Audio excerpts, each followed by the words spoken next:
Bien. Ben, merci de reprendre vos places. On va commencer donc le séminaire consacré au développement cognitif et développement cérébral. Et je suis très très heureux aujourd'hui d'accueillir mon ami et collègue Luca Bonatti, qui vient spécialement pour nous de Barcelone, où il travaille. Il est membre de l'ICREA, l'Institut de recherche avancée catalan, qui comprend toutes les disciplines, d'après ce que je comprends. C'est un peu comme l'Institut d'études avancées de Princeton, et en particulier les sciences cognitives. Luca Bonatti a une trajectoire exceptionnelle puisqu'il est formé en philosophie du langage à Milan, et il a fait une thèse de philosophie de l'esprit avec un certain Jerry Fodor, que nous honorons donc aujourd'hui. Et il a ensuite rejoint un laboratoire parisien, celui de Jacques Meller, où nous nous sommes connus il y a une trentaine d'années et où tant de personnes en sciences cognitives sont passées. Et c'est là qu'il a commencé à réfléchir à des études expérimentales, et il est devenu très rapidement l'un des chercheurs qui pose les questions les plus élevées, finalement, des questions de philosophie de l'esprit, mais avec des méthodes expérimentales. Et il est devenu chercheur en sciences du développement. Il fait partie de ces chercheurs courageux qui osent poser des questions sur les petits-enfants, sur les bébés de quelques mois. Vous savez que c'est une recherche extrêmement difficile. On s'habitue à l'idée qu'on peut voir la cognition des bébés, mais vous n'imaginez pas toute l'organisation des laboratoires, d'ailleurs toute la difficulté d'arriver à tout simplement convaincre des parents d'amener leurs enfants, d'obtenir des données, rejeter énormément de ces données. Souvent un tiers, deux tiers des données vont être rejetées parce qu'il n'y en a pas eu assez d'essais, etc. Donc c'est un sacerdoce. Et c'est d'autant plus extraordinaire de voir un philosophe devenu spécialiste de sciences cognitives et du développement. Et Luca, aujourd'hui, va nous parler de la logique et du raisonnement. On va voir que le nourrisson possède effectivement des capacités de logique et de raisonnement. Merci beaucoup, Luca. Bon, merci pour l'invitation. J'essaie de le faire en français. Je vais voir si ça marche. Je ne sais pas combien c'est resté comme trace de mémoire. Je n'ai pas fait les expériences de Stan, donc je ne sais pas qu'est-ce que j'ai dans mon cerveau sous ça. Donc ça, c'est un travail que je vous présente collectif. Et les personnes qui ont pu contribuer sont ces trois personnes qui maintenant ont terminé leur doctorat ou sont déjà professeurs, sont en train de terminer, et une série de collaborateurs différents. Alors j'ai fait hommage à mon entraînement philosophique pour vous dire à quoi je suis vraiment intéressé, que ce n'est pas ce dont je vais vous parler, c'est un peu des choses comme ça. C'est-à-dire pourquoi, quand on va le plus loin possible dans le répertoire archéologique, on trouve des productions extrêmement riches chez l'être humain. Et tout le monde connaît ce type de production, mais il ne faut pas oublier ce type de production, les productions comme un ordinateur, mais aussi les siphons des toilettes auxquels tous les jours il faut rendre hommage. Tous ces types de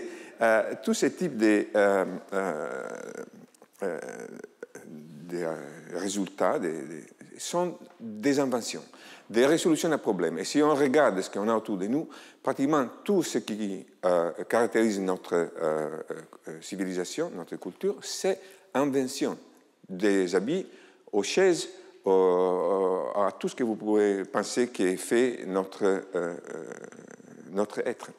Donc, d'où ça vient cette pression énorme des résolution des problèmes que nous on voit quand on entend des choses sublimes comme les cours de Stendhal au Collège de France, mais qu'on voit aussi quand on pense à toute la distribution des cultures matérielles. Pour faire ça, mot qui décrit un peu l'être humain, c'est créativité, rationalité, résolution des problèmes, explication causale, culture matérielle et à la fin science. Mais tout commence d'êtres qui n'ont pas de science ou n'ont pas, au moins de façon explicite, une capacité de résolution des problèmes. Parce qu'ils ne disent pas grand-chose jusqu'à quand ils vont justement à l'université et encore. Je ne vous parle qu'on perd. Donc, on a deux images reçues de la structuration d'un esprit d'un enfant. Ça, c'est l'idée du bébé modulaire. Un enfant qui est doué d'une série de processeurs spécifiques pour résoudre des problèmes spécifiques. Maintenant, avec des trentaines d'années de recherche, on a déjà une série de ces processeurs qui ont été décrites, dont vous savez, parce que ici aussi, plusieurs personnes qui ont contribué de façon importante à ce type de découvertes ont parlé avant moi. Et après, on a un autre... Donc, c'est un être qui a plein de capacités de résolution des problèmes dont on n'est pas clair quelle est la colle qui met tout ensemble. Et l'autre type d'image reçue sur l'esprit d'un bébé, c'est un bébé statistique, un bébé qui n'a pas peut-être grande possibilité de résoudre des problèmes spécifiques, mais il a une grande capacité d'analyser un signal qui peut être un signal assez bruitant et complexe, comme par exemple un signal de parole qui peut lui venir comme ça. Mais s'il détecte la statistique, il voit à l'intérieur de ce signal complexe des unités qui ont une cohérence statistique. Ce type de façon de voir un bébé qui a commencé il y a une vingtaine d'années à être popularisé, il est maintenant, si vous voulez, rendu populaire par l'idée d'un deep learning. Ici, vous voyez un robot qui va bientôt sortir commercialement, qui est propagandé comme l'ami parfait pour nous, parce qu'il a des protocoles de deep learning qui lui permettent essentiellement d'interagir avec les humains de façon avec succès. Bon, je veux vous présenter une façon de voir l'esprit d'un bébé qui n'est ni l'un ni l'autre, ou qui partage une partie de l'un ou de l'autre, mais ce n'est pas exactement la même chose dans les deux cas. Pour le faire, je veux d'abord vous convaincre qu'il y a des raisons expérimentales maintenant très répandues pour dire que les enfants, les bébés tout jeunes, sont des êtres rationnels qui ont des capacités de résolution des problèmes assez importantes qui ne peuvent pas être uniquement décrits par des modules, ni non plus par des capacités statistiques sans un bagage de connaissances très organisé avant.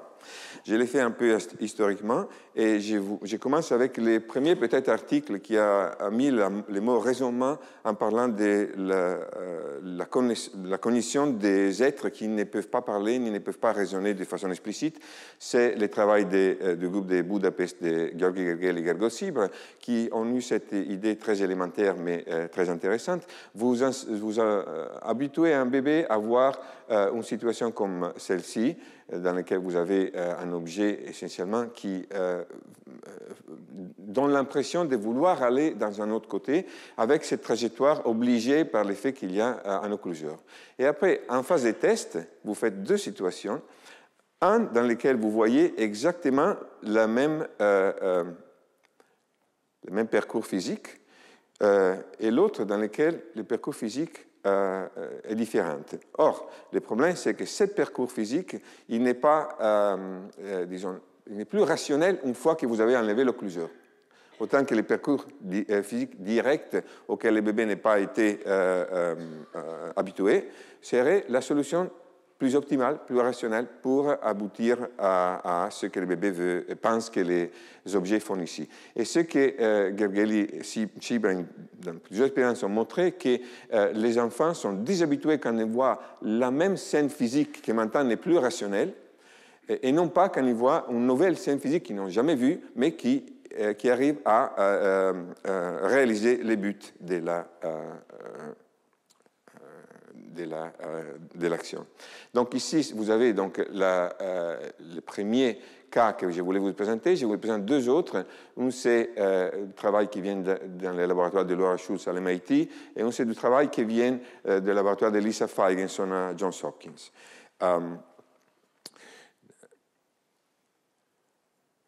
Alors, oui, une petite chose, j'ai fait une version de...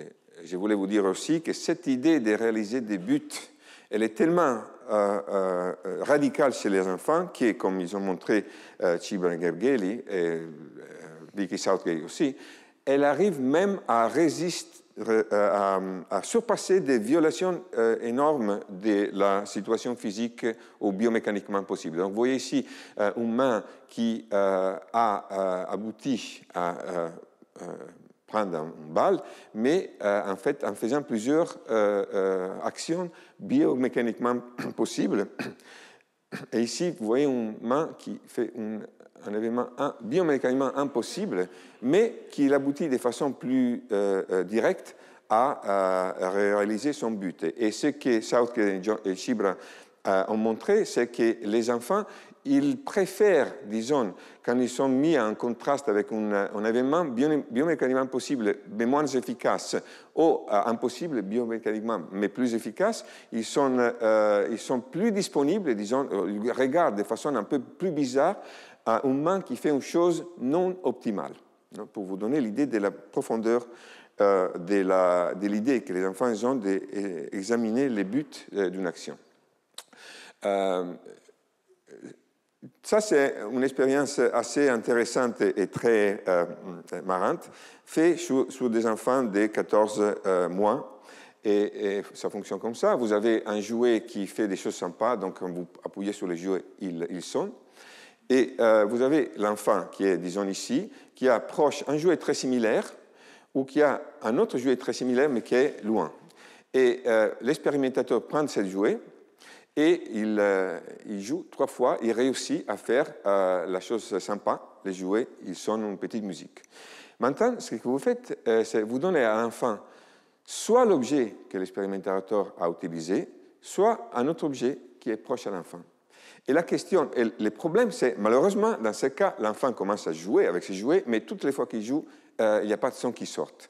Et la question, c'est quand l'enfant voit ce problème, qu'est-ce qu'il pense? Est-ce qu'il pense que c'est lui qui n'a pas compris comment l'objet fonctionne, ou c'est que l'objet qu'il a dans ses mains, il est cassé? Donc, qu'est-ce qu'il fera? Est-ce qu'il va changer d'objet? C'est-à-dire, ils disent, bon, bah, cet objet est cassé, j'en ai vu un autre. Ou est-ce qu'il les redonne à l'expérimentateur ou à la maman pour voir autrefois comment ça marche? Et je vous montre un exemple de qu'est-ce que... Ça, c'est les jouets verts. Et comme vous voyez, l'enfant, il les redonne à la personne, les jouets qu'il avait vus être utilisés par l'expérimentateur. Mais quand cet objet est donné, il fait un effort remarquable pour aller chercher l'autre jouet. Pourquoi? Donc, parce que, disons, ces jouets, il avait fonctionné avant chez l'expérimentateur. Ces jouets, c'est nouveau. Et donc, une fois qu'on met en comparaison si l'enfant préfère changer d'agent ou changer d'objet selon le type de jouet qu'il lui a donné, c'est clair que la majorité des enfants qui ont eu les mêmes objets que l'expérimentateur avait fait fonctionner avec succès, ils les redonnent parce qu'ils pensent c'est moi qui n'a pas compris quelque chose. À l'inverse, quand ils ont un nouveau jouet, ils pensent non, ce jouet c'est pas cassé, je veux l'autre, même si c'est difficile à les prendre. C'est un type, disons, de réactions qu'on peut formaliser avec des modèles qui sont très futés. Et troisième expérience que je voulais vous mentionner, c'est le travail de Stahl et Feigenson, qui montre comme les enfants, non seulement ils sont surpris, ça on le sait depuis longtemps, quand ils voient quelque chose qui ne marche pas comme il devrait marcher, mais ils vont non seulement être surpris, mais ils utilisent la surprise pour tester des hypothèses spécifiques qui leur permettent d'examiner qu'est-ce qui ne s'est pas marché. Et l'expérience fonctionne comme ça. Vous avez des situations dans lesquelles on utilise Look at this. Watch this.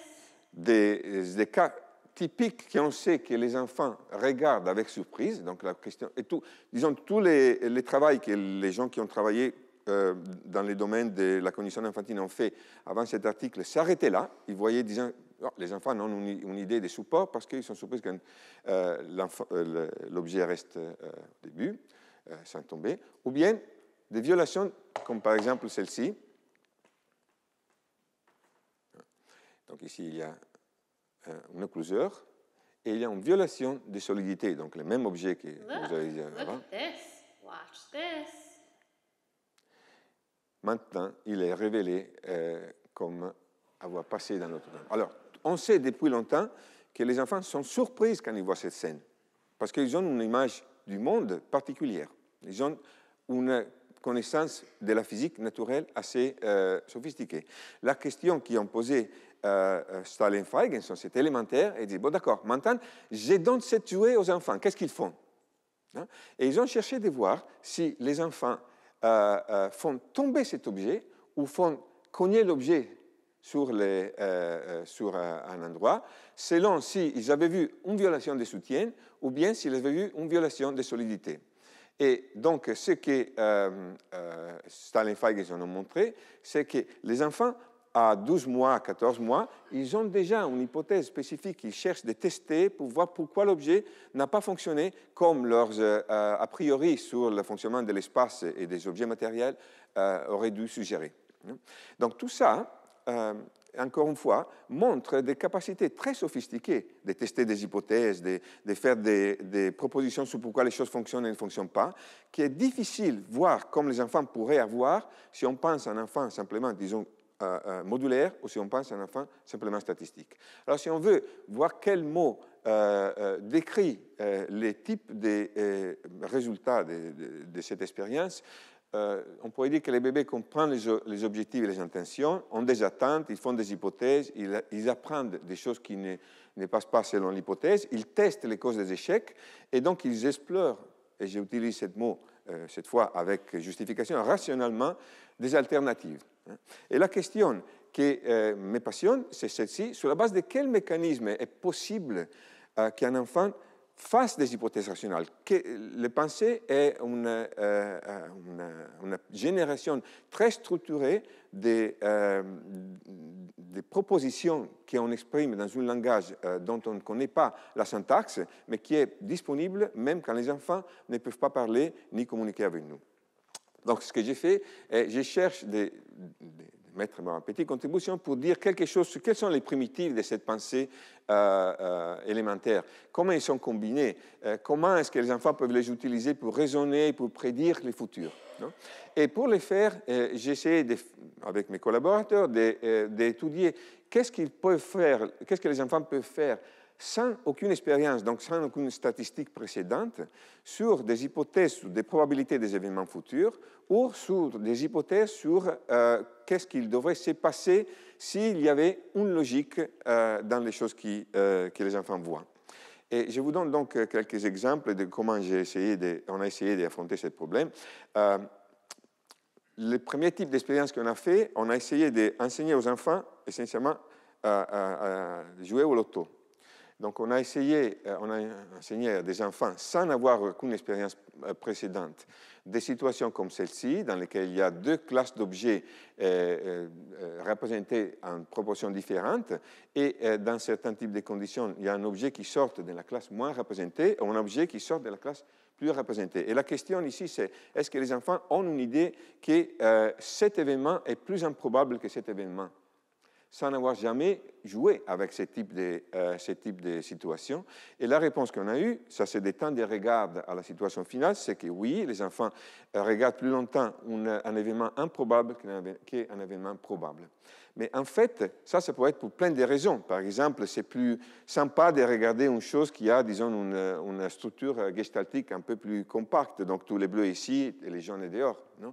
Donc pour voir que les enfants, effectivement, penser à la structure qu'ils voyaient et non pas à des éléments de surface, ce qu'on a fait, on a transformé, avec simplement mettant une barre, l'action de l'événement probable dans un événement impossible et l'événement improbable dans le seul événement possible. D'accord? Donc ici, s'il y a un jaune qui sort, c'est impossible parce qu'il aurait dû passer la barre, mais ici, s'il y a un bleu qui sort, c'est la seule chose qui pourrait passer. Et ce qu'on a montré, c'est que les enfants inversent leur type, disons, de réaction, bien qu'ils regardent la sortie de l'improbable plus longtemps que le probable, quand les mêmes objets sortent dans une situation qui maintenant est devenue physiquement impossible, ils inversent leur type de vision. On peut aller un peu plus loin, on peut se poser la question, quel type de calcul est effectué? Est-ce que les enfants regardent les rapports entre des classes où ils envisagent des possibilités futures. Donc, ils pensent, il y aurait le jaune qui pourrait sortir, l'autre jaune qui pourrait sortir, l'autre jaune ou le bleu. Non? Et pour le faire, on a utilisé ce système dans une condition, les enfants, vous voyez, là, je coupe les films au plus petit pour la même chose qu'avant. Donc, mais maintenant, la sortie, c'est une classe normale, ou bien une situation dans laquelle on met plein d'objets, le rapport est le même, mais la sortie, et la sortie est la même. Et ce qu'on a montré, c'est que les enfants semblent, on parle d'enfants de 12 mois ici, semblent être capables d'être surpris par un événement improbable quand la quantité est petite, mais ils n'ont pas d'attente quand la quantité est grande. Mais ce n'est pas qu'ils n'ont pas d'attente parce qu'il y a trop d'objets ou le stimulus est trop complexe. Parce que si on modifie tout simplement cette situation en mettant une information de densité, donc on fait les objets un petit peu plus grands. Oui, et c'est important de voir qu'ici, cet objet, à la fin de ce film, il se déplace soit vers le haut ou soit vers le bas. Donc en fait, dans une situation tout simplement comme celle-ci, en fait, les enfants sont très capables de raisonner. On a deux conditions dans lesquelles, juste à la fin de cette situation, les objets jaunes, les moins représentés, ils sont en haut. Donc, disons, cette bleue, ils font une espèce de barrière qui rend difficile aux objets de sortir, à différence de ces situations dans lesquelles c'est beaucoup plus simple qu'un objet jaune puisse partir parce qu'il n'y a pas beaucoup d'objets bleus qui le bloquent. Eh bien, dans ce cas, les enfants savent très bien que ça, c'est une situation plus complexe que celle-là. Donc, ce n'est pas une question de difficulté à processer les stimuli, c'est une question vraiment on pense, des capacités des enfants de raisonner sur une série de données différentes, dont, par exemple, un pourrait être la possibilité d'envisager des états futurs un par un et de compter ces états pour voir quel est l'état plus probable ou moins probable. Rien de ce que j'ai présenté dépend de cette situation physique spéciale. Ça, c'est une autre situation qu'on a testée, dans laquelle, comme vous voyez, la probabilité est tenue non pas par la quantité d'objets, mais par la quantité de sorties qu'un billard pourrait avoir. Et ici, vous voyez notre enfant qui regarde, ça, ce sont des expériences faites avec un eye tracker. Donc ici, les points bleus que vous pouvez voir, c'est, disons, la position moyenne de l'enfant qui regarde, et c'est l'enfant qui décide quand il veut regarder ou pas. C'est-à-dire, quand l'enfant ne regarde pas, on bloque la situation et on la recommence quand l'enfant regarde. Donc, plus ou moins, la chose fonctionne comme ça. Toutes les fois que l'enfant regarde, on recommence notre film. Et la chose importante ici, c'est celle-ci. À ce moment, l'objet est au centre. Et qu'est-ce qu'il fait l'enfant maintenant? Est-ce qu'il sait ou est-ce qu'il s'attend que cet objet doit sortir de la partie dans laquelle il y a plus de sorties? D'accord? Et ce qu'on a montré, donc on a comparer ces situations avec une situation, donc je vous montre simplement la partie finale, comme vous voyez l'objet au centre, non? Et là, après il y a ces sorties. Et en fait, oui, les enfants sont très surpris quand l'objet sort du côté dans lequel il n'y a qu'une sortie, plutôt que dans les côtés dans lesquels il y a plusieurs sorties. Ça pourrait encore une fois être un effet perceptif, parce que ça, c'est peut-être les enfants, simplement, ils préféraient les voir ici, parce que ça, c'est plus riche perceptuellement. Donc, ce qu'on a fait, c'est qu'on a comparé cette situation avec une situation dans laquelle on a mis des morceaux de bois virtuels là-dedans. D'accord? Et on a vu si les enfants, quand ils voient ces situations, sont encore, disons, plus surprises quand ils voient une sortie par ici. Et la réponse est non. Ils ont très bien compris que ce n'est pas la richesse du stimulus qui leur donne une réponse particulière, mais ce qui est possible, impossible, probable, improbable. La chose, donc, ça, c'est toujours des temps de regard dans une situation finale, mais ce qui m'intéresse, c'est de voir comment les enfants utilisent cette information en ligne pour faire des prédictions sur ce qui peut se passer. Et pour le faire, dans ces situations, on a essayé de voir, dans cette situation particulière, il y a une occlusion. Dans les exemples que je vais vous montrer, pensez à cette situation dans laquelle, dans certains types de cas, les trois sorties sont ici, et dans d'autres types de cas, simplement, on flippe cet cadre, et donc l'objet que je vous fais voir va sortir toujours par la droite, mais quelquefois, cette cadre avait une sortie, quelquefois, il y avait trois sorties. Et la question, c'est, il y a un moment dans lequel cette carré vert couvre tout, donc tout ce qu'ils font les enfants doit être en mémoire par rapport à ce qu'ils ont compris de la situation précédente. Est-ce qu'ils bougent ses yeux plus vers la droite quand il y a 3 sorties plutôt que quand il y en a une? Donc, est-ce qu'ils anticipent dans ces moments que c'est une seconde qu'il y a un particulier événement qui va se passer? Et ce que vous voyez ici, donc, c'est pendant cette seconde d'occlusion, ça c'est les temps avant la sortie jusqu'au moment dans lequel l'objet sort. Et ce que vous voyez ici, c'est la position moyenne des yeux des enfants dans cette petite seconde, donc avant qu'ils voient rien qui pourrait leur indiquer si leur hypothèse est correcte ou pas. Et comme vous voyez ici, au début de l'occlusion, ils sont au centre, mais dans cette seconde et demie, ils ont la tendance à bouger leurs yeux plus vers la droite quand ils avaient vu que vers la droite, il y avait 3 sorties, plutôt que quand il y en avait une. En indication, donc, qu'avant, après la sortie, ils sont plus surpris quand ils voient l'objet sortir, quand il y a moins de sorties, mais pendant la préparation du moment dans lequel ils savent que l'objet sort, ils se font des attentes très précises, ils prédisent les probables en considérant la distribution des possibilités. Bien, donc, c'est possible faire voir que ce type d'événements que je vous ai montrés peuvent être prédits par un modèle bayésien assez simple, dans lequel on assume que les enfants ont des idées sur la solidité et la continuité des mouvements, que le mouvement est essentiellement, disons, aléatoire, et ils vont inférer les prochains états futurs sur la base de ce type de mouvements. Ils vont compter les probabilités de cette possibilité future dans les limites de très peu de probabilités. Et en considérant la surprise comme la subtraction de la probabilité du résultat, on peut prédire de façon quantitative combien les enfants peuvent regarder une situation ou l'autre dans ce type de situations physiques élémentaires. Bien.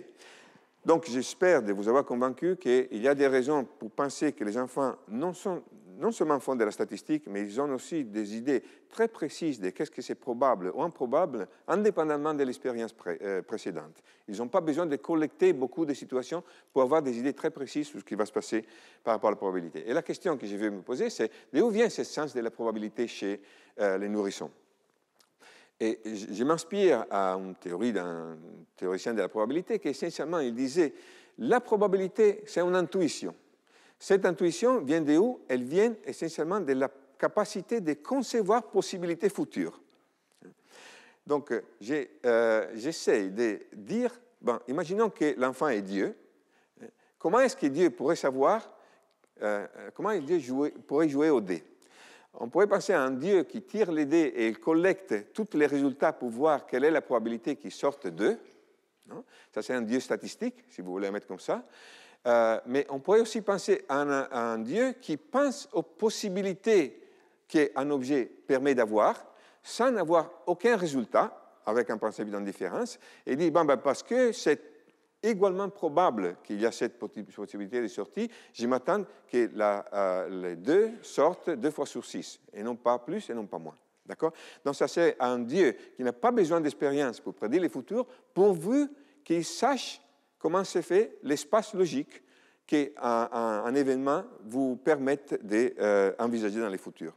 Donc c'est un peu peut-être l'idée que le sens de la probabilité viennent chez les nourrissons par un sens naturel de la logique, de la possibilité. Et c'est un peu, disons, la transformation d'une vieille idée du premier Wittgenstein, c'est cette idée que les faits ne sont pas les faits que vous voyez ici, mais c'est l'espace possible de ce qui peut se passer étant donné une situation. Bien. Donc, ce qu'on a essayé de faire, c'est de décrire quelles seraient les opérations de base logiques disponibles chez les enfants qui pourraient donner, entre autres choses, aussi la possibilité d'envisager la probabilité future. Et pour le faire, on a utilisé essentiellement la seule idée que ça nous est venue dans la tête, que ce n'est pas vraiment génial, c'est de prendre des théories qui ont été développées sur le langage, qui disent il y a certains types d'opérations de base qu'on peut faire quand on raisonne linguistiquement, comme par exemple l'instanciation chez tous les objets sont X A doit être aussi X. Les éliminations des alternatives, il y a A ou il y a un B, il n'y a pas un A, donc il doit y avoir un B. Ou il y a, s'il y a, donc il y a B, A, donc B. Hein? Des choses très élémentaires, mais qui ont deux propriétés très, très importantes pour nous. Si on raisonne en utilisant ce schéma élémentaire, il faut qu'on ait une forme logique. Il faut qu'on décrit une situation en pensant à une forme particulière, et des règles d'inférence nous permettent de dériver à partir d'une forme logique une inférence particulière, une conclusion. Donc il y a juste une différence entre ce qui est la forme et l'inférence en elle-même. Et je vais vous ennuyer beaucoup en me concentrant sur ce type de schéma. Les syllogismes disjonctifs, c'est élémentaire, mais c'est fondamental parce que c'est le type de raisonnement que Sherlock Holmes ferait quand il doit décider qu'il y a plusieurs hypothèses, il faut éliminer une par une. D'accord ? Et donc, j'essaye de voir si on peut étudier la logique avant le langage et en utilisant cette stratégie de base, que c'est des principes impossibles. C'est-à-dire, on prend une inférence logique qu'on connaît très bien si on regarde le langage, hein, et on la transforme dans une scène qui contient la même information logique, mais il n'y a pas des éléments de langage. Et la raison pour faire ça, c'est qu'on veut tester des êtres qui n'ont pas de langage de façon, disons, explicite. Bon, il n'y a pas d'humains qui n'ont pas de langage à partir de ce qu'il y a en utérus. Mais, disons qu'ils ne peuvent pas parler. Et donc, j'essaie de voir si, quand ils voient des scènes, ils font néanmoins des pas de raisonnement. Et la raison pour laquelle je veux les faire, c'est que nous, on a une énorme connaissance de la capacité des adultes de raisonner ou de faire des erreurs quand on présente des éléments présentés par le langage. Mais l'intuition que j'ai, et que j'espère que vous partagez avec moi, c'est que nous, on raisonne toujours. On raisonne quand on marche, on raisonne quand on rêve, on raisonne quand on fait des choses complètement différentes. Et donc, la pression pour raisonner, c'est largement plus forte de ce que le langage peut véhiculer. Donc, pour le faire, on a utilisé ce système, on a créé des couples différentes. Ça, c'est des objets qu'on a utilisés avec nos expériences, qui, comme vous voyez, sont assez différentes, mais ils ont une propriété commune, c'est-à-dire la partie en haut est égale, de sorte que si vous voyez l'objet caché partiellement, vous ne pouvez pas savoir si c'est l'un ou l'autre. Donc, on essaie de mettre les enfants dans des situations d'incertitude. Et on fait des scènes, on présente à des enfants des scènes comme celle-ci, dans lesquelles il y a un moment dans lequel les enfants ne peuvent pas savoir quel objet il est, mais là maintenant, oui, on peut savoir, d'accord ? Donc, s'ils font une inférence logique, à ce point-là, ils doivent s'attendre qu'ici, il y a une fleur, d'accord ? Et on compare cette situation avec une situation dans laquelle, encore une fois, il y a une incertitude, il y a une résolution de l'incertitude, si on peut faire un raisonnement, mais en fait, il y a une violation. Et ce n'est pas important comme la violation, il se passe de façon, disons, physique, parce que cette situation peut être transformée, on peut donner la violation. Déjà, on a montré que les enfants, quand ils voient ce type de situation, sont surpris quand ils voient une situation finale qui est incohérente avec la possible inférence disjonctive. Mais ce n'est pas important comment on présente cette inférence. Ici, voilà un autre système très similaire dans lequel, vous voyez, voilà, là, on ne voit jamais quel objet il est là, mais là, maintenant, on sait que cet objet doit être l'autre objet de la couple. Non ? Mais dans ces situations, donc, encore, on ne sait pas. Là, maintenant, on sait. Et donc, ici, sans voir qu'est-ce qu'il y a dedans, on devrait être surpris quand on voit cette situation. D'accord ? Donc, ici, on ne voit jamais ce qu'il y a dans la coupelle, dans les verres, mais on devrait être surpris si on a fait l'inférence logique qu'il ne pouvait pas être l'autre objet. Et on a montré que même dans ce type de situation, les enfants, à 19 mois, donc quand on monitorise toujours ces deux âges parce qu'ils sont assez intéressants. Ça, c'est un âge dans lequel les enfants commencent à sortir leurs premiers mots. Et ça, c'est un âge dans lequel les enfants ont déjà, disons, une capacité de communication assez importante, disons, par rapport au module que les enfants peuvent faire. Non ? Et ce n'est pas important à quel âge. Dans les deux cas, les enfants sont surpris quand ils regardent des situations qui sont incohérentes avec une potentielle inférence logique. D'accord. Alors, ces scènes sont élémentaires, mais ils ont des propriétés qui, il me semblent intéressantes. On peut décomposer la scène dans des moments différents si on pense à ces situations comme des situations qui ont une description logique particulière. Donc, regardons-les ensemble une seconde. Ici, il y a une situation dans laquelle il y a deux objets qui sortent. Appelons cette situation la représentation des événements. Ça, c'est le moment dans lequel les enfants pourraient faire une hypothèse disjonctive. On ne sait pas, donc ils pourraient créer une forme logique particulière. Ça, c'est le moment dans lequel les enfants pourraient déduire qu'est-ce que c'est l'objet là-dedans. D'accord? Et à la fin de ça, il y a un moment dans lequel on pourrait vérifier si l'inférence qu'ils ont faite était correcte ou pas. Donc, ce sont des scènes élémentaires, mais qui ont cette capacité de pouvoir être décomposées en des petits morceaux selon les types, disons, des natures logiques de la description d'une scène qu'on pourrait donner. Et la question qu'on veut essayer sur laquelle on veut essayer de travailler, c'est est-ce qu'on peut donner qu'on peut suivre, décortiquer qu'est-ce qui se passe dans l'esprit d'un enfant à chacune de ces étapes, avec des méthodes pour l'instant complément comportemental. Or, vous voyez que ces scènes peuvent être aussi transformées de façon simple pour éliminer chacune de ces étapes séparément. Par exemple, je peux présenter une scène dans laquelle j'élimine cette partie-là, tout simplement en faisant comme ça. Maintenant, les enfants voient quel objet est à l'intérieur de ce conteneur. Et donc, il n'y a pas besoin, quand cet objet sorte, de faire n'importe quoi que ce soit du point de vue logique. D'accord? On peut aussi éliminer la partie vérification, par exemple. Donc ici, il n'y a pas d'inférence parce qu'on sait quel objet est dans la coupe. Ou on peut aussi, par exemple, maintenir qu'il n'y a pas d'inférence parce que les enfants ne peuvent jamais savoir quel objet sera là-dedans. D'accord? Par exemple, en faisant la situation suivante. Ici, vous voyez, vous ne savez pas quel objet, mais il y a de l'herbe qui pousse. Donc maintenant, quand l'objet sort, on ne peut pas savoir lequel. Donc on peut modifier de façon très élémentaire toutes ces scènes pour, disons, faire entrer une étape d'inférence ou faire éliminer une étape d'inférence. Donc ce que je vous montre ici, c'est une série d'expériences dans lesquelles, ça c'est la scène que je vous ai montrée tout à l'heure, on a deux objets, on a une occlusion, on a une phase, disons, de forme logique, et on a une phase dans laquelle on pourrait faire une déduction. Et on compare ces situations dans une situation dans laquelle les enfants n'ont pas besoin de faire une inférence parce qu'ils savent déjà, avant d'arriver à la phase de déduction potentielle, quel est l'objet qui est dans la coupelle. Et après, la situation aboutit avec une scène finale qui peut être soit consistante ou soit inconsistante avec une potentielle inférence. D'accord?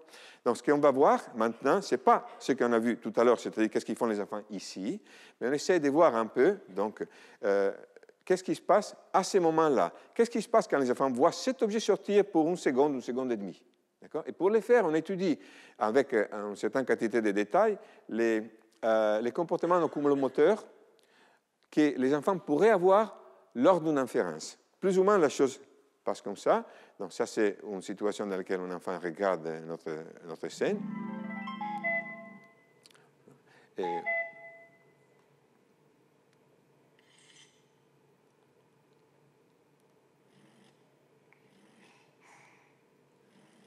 voilà. Là, le moment crucial pour nous, c'est celui-ci. D'accord? Cet moment particulier. Et après, il y a la partie de la phase de surprise. D'accord? Et je vous montre maintenant le comportement oculaire des enfants dans la phase de déduction potentielle, c'est-à-dire dans ce petit moment dans lequel il y a cet objet qui sort. D'accord? Pour le comprendre, je vous donne deux types des indices de conduite, de comportement. Alors, vous voyez ici, ça serait, imaginez ça, l'écran.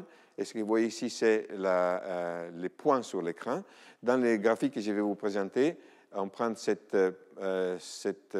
paramètre, cette dimension, et on la met en verticale. Donc, on prend, disons, les points de l'écran et on les met ici. Et ici, vous voyez où les adultes, les enfants de 19 mois et les enfants de 12 mois regardent la scène selon si ils avaient la possibilité de faire une inférence ou non. Et ce que vous voyez ici dans les trois cas, c'est que tous les sujets qui ont attesté, ils ont la tendance de déplacer les yeux un petit peu plus vers l'occluseur quand ils doivent faire une inférence dans cette petite seconde. Ça serait comme dire, par exemple, que si vous voyez voilà, ça c'est comme dire que dans la condition de non-inférence, les enfants et les adultes s'arrêtent à regarder cet objet. Dans la condition dans laquelle ils peuvent faire une inférence, ils se déplacent un peu plus vers la droite, en indication qu'ils sont en train de faire un processus mental différent dans les deux cas. Là, c'est une autre façon de voir ce type de situation. Et je vous montre aussi la distribution des points des regards dans un cas dans lequel les enfants peuvent faire une inférence à 19 mois. Vous voyez qu'il y a une concentration distribuée dans les deux points focaux de l'écran, et c'est beaucoup plus diffusé ici, d'accord, quand il n'y a pas de déduction, donc ce n'est pas spécialement intéressant de regarder ce qui se passe ici. À 12 mois, c'est la même chose, vous voyez qu'il y a... Oups, je suis désolé. Il y a plus de concentration... Oups, voilà, je suis désolé. Il y a plus de concentration dans les deux éléments de la scène quand il y a la possibilité de faire une inférence que quand l'inférence n'est pas nécessaire. Bien, mais la position des yeux sur un écran dépend de comment vous faites la scène. Donc, on a essayé de regarder s'il y avait un autre indice comportemental qui nous disait si les enfants étaient en train de faire des choses particulières à ces moments. Et ce qu'on a fait, on a utilisé la dilatation pupillaire. On a regardé plus ou moins si, à ces moments dans lesquels on peut faire une inférence, la paupière des enfants a la tendance à s'ouvrir un petit peu plus, c'est que c'est un indice de mémoire de travail ou, disons, d'effort cognitif, de toute façon, chez les enfants. Et ce que vous voyez ici, et encore une fois, je vous présente des données d'adultes de 19 mois et de 12 mois, c'est le même phénomène. La paupière des adultes de 19 mois et de 12 mois, dans des moments différents, avec des temps différents, ce n'est pas important ce détail, elle a toujours la tendance à s'ouvrir un petit peu plus si, pendant cette petite seconde, quand on peut faire l'inférence. C'est comme dire que, disons, ce qui se passe, c'est plus ou moins une chose comme ça. Non seulement, disons, il y a un moment dans lequel la concentration des regards s'est déplacée un peu plus, mais, disons, les enfants ouvrent un peu plus la paupière quand ils sont en train de regarder la scène, la partie de la scène d'objet qui c'est la moins intéressante. Donc, a priori, ça devrait être le contraire. D'accord? Bien. Tout ça, encore une fois, ce qui nous intéresse beaucoup, c'est de voir si ça, c'est disons, des processus naturels qu'on utilise dans les moments dans lesquels on prédit ou si ce sont des processus post-hoc. Et pour le faire, on a essayé de montrer que c'est ces moments de déduction qui déterminent la surprise que les enfants donnent à une scène finale. Donc, selon ce qu'ils font à ces moments ici, ils regarderont la scène finale plus ou moins, en indication que c'est le moment de la déduction qui détermine le type de représentation que les enfants se font de ce qui se passe. Et pour le faire, on a étudié les stratégies de balayage dans cette petite seconde dans laquelle il y a, disons, la sortie de l'objet qui pourrait permettre de faire une inférence. Et l'idée, c'est la suivante. Imaginez donc ce moment dans lequel vous ne savez pas qu'est-ce qu'il y a ici, mais vous voyez cet objet sortir. Est-ce que vous avez la tendance à faire un peu, disons, ce type de déplacement de droite à gauche sur les deux objets quand vous avez l'information nécessaire et suffisante pour déterminer l'identité de cet objet? Et ce qu'on a montré, c'est que oui, la quantité d'essais dans lesquels les enfants déplacent leurs yeux pendant cette seconde est supérieure dans la condition d'inférence que dans la condition quand ils ne doivent pas faire l'inférence. Mais non seulement ça, cette quantité prédit combien ils regarderont à la fin une scène surprenante. Donc ici, vous avez des différents indices comportementaux, la position des yeux, les changements pupillaires ou la proportion des essais avec balayage, et combien ils regardent à la fin une scène incohérente du point de vue logique. Et quand il y a une inférence, ça c'est un bon prédicteur. Disons, par rapport aux données des enfants, c'est toujours une très bonne prédiction. Mais quand les enfants ne doivent pas faire une inférence, ça ne sert à rien ce qu'ils font dans ces périodes, parce qu'il n'y a rien à faire. Bien, donc tout ça, c'était pour vous dire qu'on a disons, des évidences pour dire que dans cette phase potentielle de déduction, la scène finale, la réaction à la scène finale dépend de ce que les enfants font ici. C'est un peu comme dire, par exemple, que dans ce cas, ils doivent arriver à une conclusion parce qu'il y a l'information suffisante pour le faire. Donc, ils dilatent la pupille, ils font du balayage de la scène, et après, c'est une surprise à la fin. Mais ici, quand il n'y a pas d'inférence, tout ce qui se passe ici, ce n'est pas nécessaire. Donc, ils sont surpris quand ils voient une chose impossible, mais pas parce qu'ils ont fait quelque chose de particulier dans ce moment. Ce n'est pas important non plus que les enfants soient surpris. Donc, on a essayé de tester, on est en train d'essayer de tester la généralité de ce type de comportement. Donc, on utilise une situation dans laquelle il n'y a aucune surprise. Là. Donc, le but des enfants, maintenant, ça c'est reconstruit, donc ce n'est pas parfait. Vamos a jugar. Ok. Là maintenant, les objets font des bruits différents. D'accord?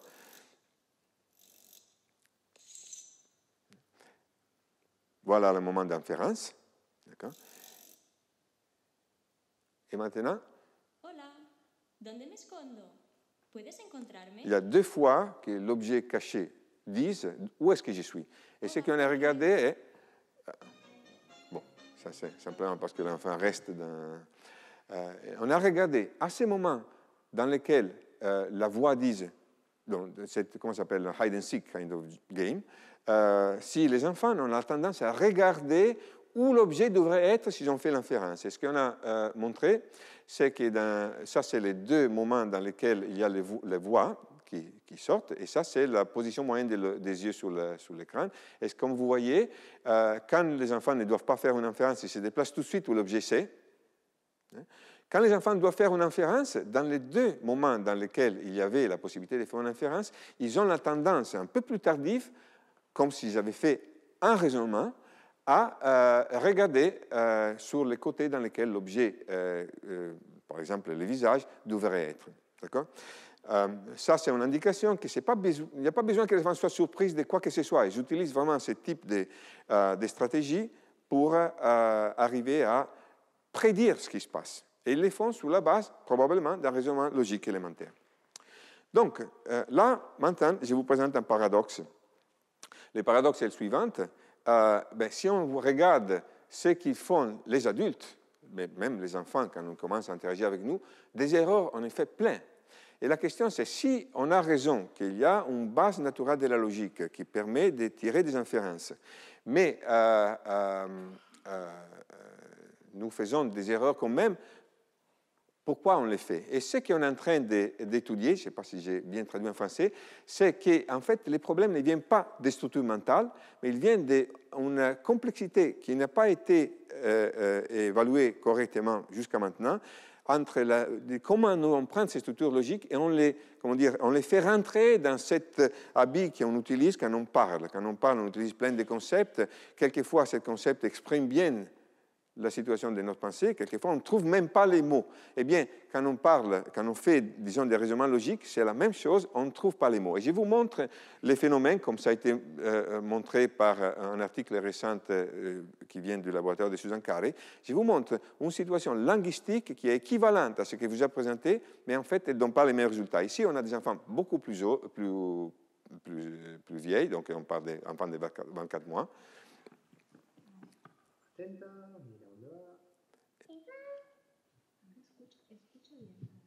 Elis, no está en el camión. ¿Puedes encontrarla? Ici, on dit essentiellement. A ver. OK. Ça, c'est un bon enfant. D'accord? Donc, on ne dit pas. Là.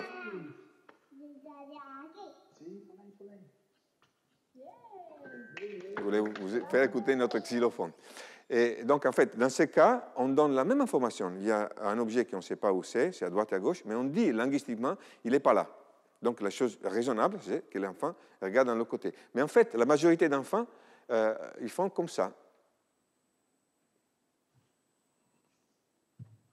María, no está en el camión. ¿Puedes encontrarla? Il n'est pas dans les camions.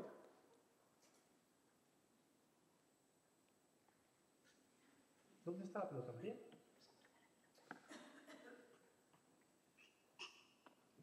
Voilà. Donc, en fait, ce que Roman Feynman et collègues ont montré, c'est que même à 24 mois, avant 24 mois, donc un âge très avancé par rapport à ce que nous avons testé, les enfants qui ont la même tâche essentiellement de façon linguistique, ils échouent.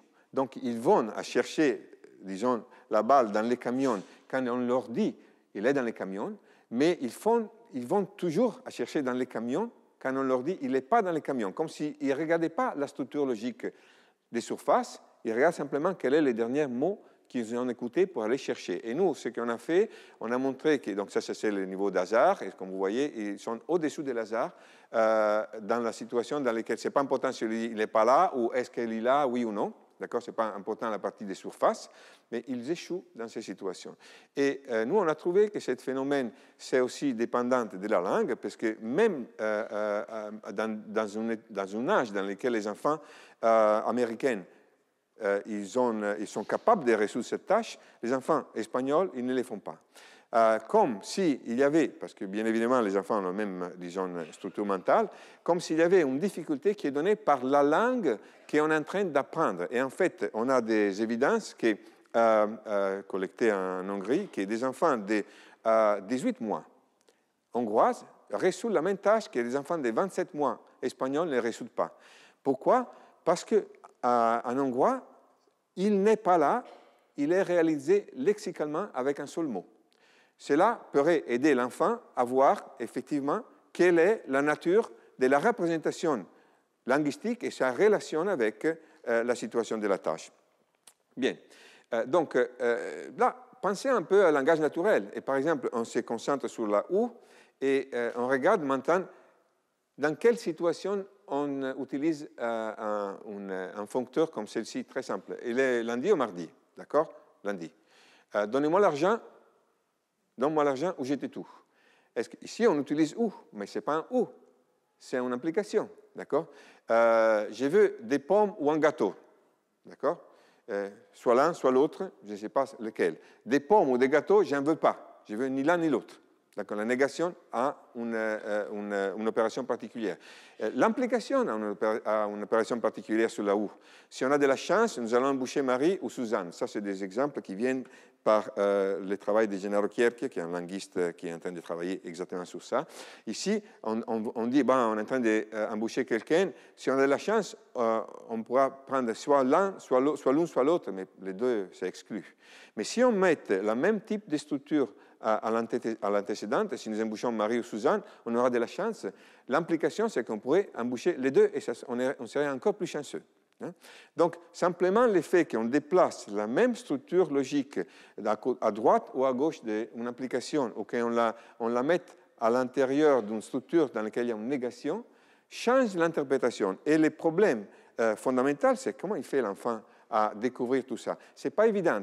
La représentation logique, linguistique d'un foncteur logique très élémentaire comme la disjonction change de langue à langue et elle est sujet à des phénomènes qui, une fois, on pensait être pragmatiques, qu'ils existent, mais maintenant on pense être aussi dépendants de la grammaire, donc des phénomènes structurels.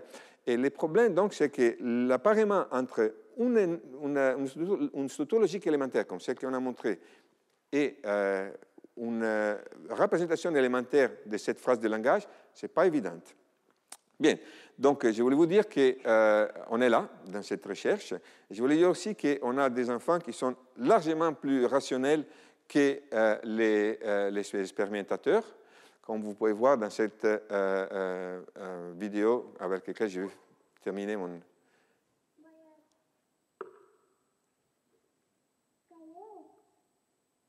¿Dónde está la pelota?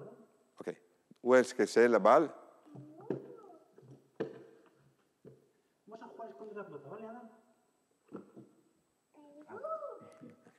Pourquoi est-ce qu'un enfant devrait être intéressé à la petite balle cachée dans les camions, quand il y a un camion jaune, très beau?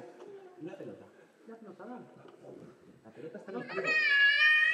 Et voilà la façon dans laquelle on travaille dans ce type d'expérience. Ça, c'est un exemple que l'expérimentateur, il est là à penser, on va faire un beau jeu dans lequel l'enfant est intéressé à chercher une balle. Mais l'enfant pense à autre chose, souvent largement plus rationnel du point de vue de la métrique des coûts et bénéfices, cost et bénéfices, que n'importe quel expérimentateur très futé, comme par exemple le groupe de Susan Carey ou les nôtres un peu moins, aurait pu imaginer.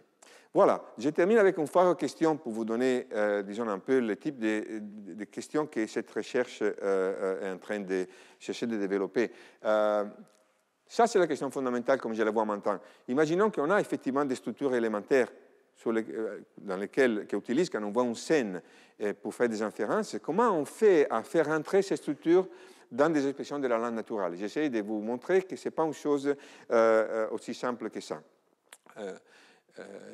il y a une question plus profonde. Si on regarde les traitements sémantiques qui sont donnés par ce type de situation, par des théories récentes, on voit qu'en fait, peut-être dans cette théorie, cette ou et si, tous, cette, disons, éléments logiques dont on a l'habitude de voir, parce que ce sont des choses qu'on étudie en logique, en fait, peut-être qu'ils ne sont pas là, mais les opérations élémentaires sont différentes. Les vraies primitives de la pensée pourraient être des choses pour lesquelles les ou, les si et les alors sont effectivement dérivées. Et on est en train de chercher de trouver des raisons sémantiques pour étudier exactement les types de structures que les sémanticiens pensent qui sont nécessaires pour interpréter la langue naturelle une fois qu'elle est exprimée avec des mots. Comment ils sont apprises? Et plus en général, pourquoi est-ce qu'on a ces structures logiques? D'où elles viennent? Pourquoi, à un certain moment de l'évolution, on a complexifié la structure de notre pensée pour avoir ce type de capacité d'inférer des choses qu'on ne voit pas? Ça, c'est la scène que je vous ai présentée. Est-ce qu'on pourrait, par exemple, avoir, peut-être avec les méthodes que Stanislas a tellement décrites de façon élégante, décrire qu'est-ce qui se passe dans les cerveaux, dans cette cascade de représentations différentes, dont une est logique et autres sont des processus rationnels, mais non nécessairement logiques. Voilà, donc j'ai essayé de vous convaincre que quand on regarde une structure extrêmement élémentaire comme celle-ci, les nourrissons préverbaux, avant de pouvoir parler, font ce type d'inférence de façon spontanée. Ils n'ont pas besoin d'un but, ils n'ont pas besoin d'être surpris. Ils le font parce qu'ils regardent la scène, ils cherchent de make sense of the scene. Que ce moment d'inférence peut être détecté au moins par des marqueurs comportementaux assez précis, comme par exemple la dilatation pupillaire, que la stabilité de ces marqueurs entre adultes et enfants suggère que les processus de base sont essentiellement inchangés et que peut-être cette capacité de raisonner logiquement sur des scènes est la base du sens intuitif des probabilités que j'essayais de montrer que les enfants ont très tôt. Et peut-être ça nous donne quelques idées sur l'origine de la pensée rationnelle et donc sur les problèmes fondamentaux que je voulais découvrir, c'est-à-dire comment on fait à trouver solution à ce problème ou à ce problème. Bien, maintenant, on ne le sait pas, mais au moins on sait que peut-être il faut chercher un espace de cette résolution des problèmes dans la capacité élémentaire de voir une scène et de raisonner logiquement sur cette scène.